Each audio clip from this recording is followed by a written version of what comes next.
जय माता दी मित्रों माँ कालका एस्ट्रोलॉजी चैनल में आप सभी का हार्दिक स्वागत है। अगर आपने चैनल को सब्सक्राइब नहीं किया है तो चैनल को सब्सक्राइब करें और बेल आइकन को प्रेस करें ताकि आप हमारे लेटेस्ट वीडियो को देख सकें। राहु का गोचर 11वें घर में मिला है जो कि आपका नेटवर्क बढ़ा सकता है, सोर्स ऑफ इनकम को मल्टीप्लाई कर सकता है। ठीक है, तो उस दृष्टि से बहुत अच्छा है कि आप हो सकता है कि जितना आप कमाते हो उसको बहुत मल्टीप्लाई कर जाएं और उसके लिए जो लाभप्रद रहेगा जुपिटर की 9th एस्पेक्ट और इस समय में एडवर्टाइजमेंट पर पैसा खर्चा होगा। ठीक है, उसके जरिए ये राहु के ऊपर जो गुरु की दृष्टि ये आपको बहुत लाभ दे सकती है। ठीक है, इन्वेस्टमेंट होंगे, लाभ मिलेगा आपको।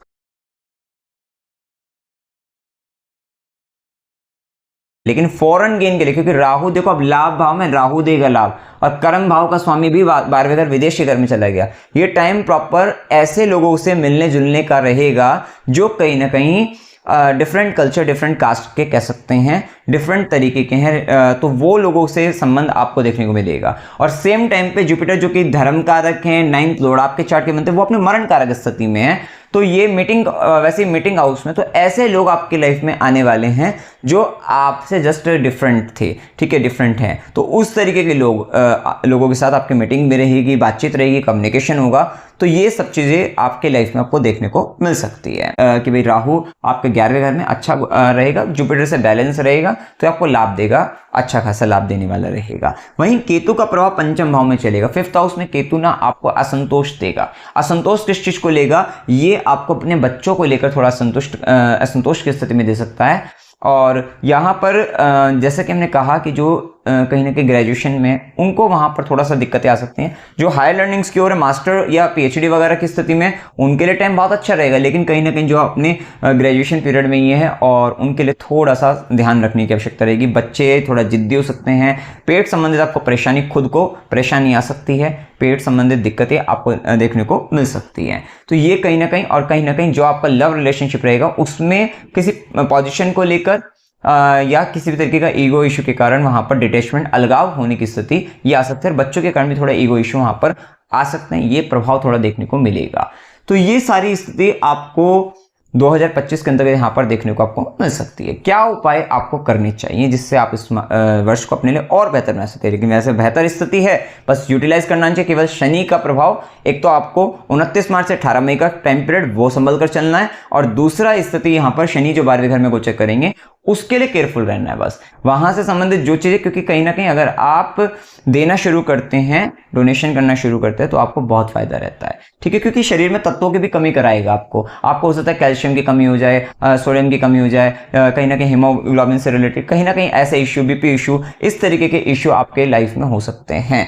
ठीक है, तो ये चीजों का आपको विशेष से ध्यान रखना है। क्या उपाय करने चाहिए? एक तो आपको, क्योंकि जुपिटर का जब 3rd हाउस में ये गोचर जो कि आपके लिए भाग्य भाव का स्वामी है, तो यहाँ पर हाथों में अगर कोई गोल्ड का कोई आपका कड़ा है तो वो डाल सकते हैं, वो पहन सकते हैं, आपके लिए अच्छा रहेगा। नहीं है कोई बात नहीं, आप हल्दी की माला से आप मंत्र जप कर सकते हैं।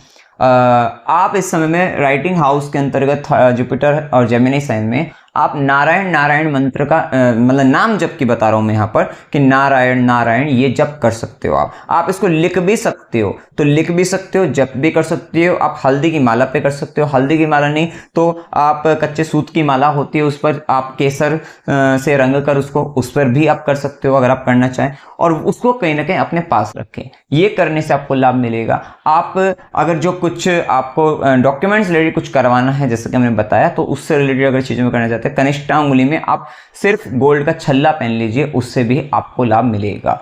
तो मंत्र जप में आप इस तरीके से कर सकते हैं यहाँ पर। साथ ही जुपिटर, अगर छोटे भाई बहन या मतलब यंगर सिबलिंग्स, जैसा कि हमने कहा, पड़ोसी वहां पर कुछ खर्चा करने को पड़े तो उनको किसी भी तरीके का वहां पर आपको कर देना चाहिए, आपको लाभ मिलेगा। ठीक है, तो ये स्थिति रहेगी। वहीं पर केतु का 5th हाउस में भी गोचर रहेगा। अपने खुद से, अपने बच्चों के हाथ से वहां पर स्ट्रीट डॉग को आपको फूड खिलाते रहना है। तो वहां पर मतलब उनको रोटी वगैरह डाल दीजिए, दूध डाल दीजिए, पनीर डाल सकते हैं। तो वो सब आपको अपने उसके लिए सेवा करते रहनी है। इस समय के अंतर्गत उनका विशेष ध्यान रखना है। शनिवार को गरीबों को भोजन कराइएगा, ये आपके लिए बहुत ज़्यादा इंपॉर्टेंट है। उनको भोजन कराना है। शनिवार को पीपल के वृक्ष के नीचे सरसों के तेल का दीपक जलाना है। तो ये आपको उपाय करते रहना है। ठीक है, तो ये कुछ छोटे छोटे उपाय करके, और जो बाकी जो हमने बताया भी था कि गुरु के आश्रम वगैरह में वहाँ पर या कंस्ट्रक्शन से रिलेटेड कोई चीज़ों का डोनेशन करने को मिले तो वो करना, और अपने जो भी आपके यहाँ वर्कर हैं उनका विशेष ध्यान यहाँ पर रखना होगा, उनको जो भी ज़रूरत का सामान है वो चीज़ें वो देनी। और खासकर यहाँ पर आपको जूते चप्पल वगैरह ये देने को हो सकता है, ये कुछ चादर बेडशीट वगैरह ये देने हो सकती है, तो वो सब चीज़ों का संबंध देखने को मिलेगा। शनि 12वें घर के अंतर्गत आपको शैया सुख में बाधा उत्पन्न कर सकते हैं, बेडरूम लाइफ थोड़ा डिस्टर्ब होगी, और ये खासकर 29 मार्च से 18 मई में तो ज़्यादा देखने को मिलेगी, उसके बाद भी देखने को मिलेगी, लेकिन वो टाइम पीरियड और खास ध्यान रखना, क्योंकि दोनों मैलेफिक शनि राहु 12वें घर में बैठेंगे, तो ये आपके पार्टनर के साथ में या बेडरूम लाइफ में थोड़ा इश्यू क्रिएट कर सकता है। शैया दान भी इस समय के अंतर्गत होता हुआ दिखाई देगा। तो शैया दान मतलब कोई बेड वगैरह इस तरीके का किसी आपके हो सकता है, कोई भी लेबर है, कोई भी या आपका मेड है, तो उसको अगर बेड की ज़रूरत है वहाँ पर आप वो बेड दिलवा दीजिए। तो कहीं ना कहीं शैया दान करने से आपको यहाँ पर संतोष और सुख की प्राप्ति होगी, लाभ आपको मिलेगा। तो कुछ ये उपाय करके बाकी देखो, क्योंकि चार्ट में जन्म कुंडली पर क्या दशा अंतदशा चल रही है उस पर ये गोचर का प्रभाव लगेगा, तब जाकर एक पर्टिकुलर रेमेडी आपको जो मिलती है, तो उस चीज़ का ध्यान रखना है। लेकिन आप ये रेमेडी करके उपाय करके आप अपने लिए यहाँ पर अच्छा कर सकते हैं। तो मित्रों, जानकारी अगर आपको अच्छी लगी वीडियो को लाइक कीजिएगा, शेयर कीजिएगा और चैनल को सब्सक्राइब कीजिएगा। जय माता दी।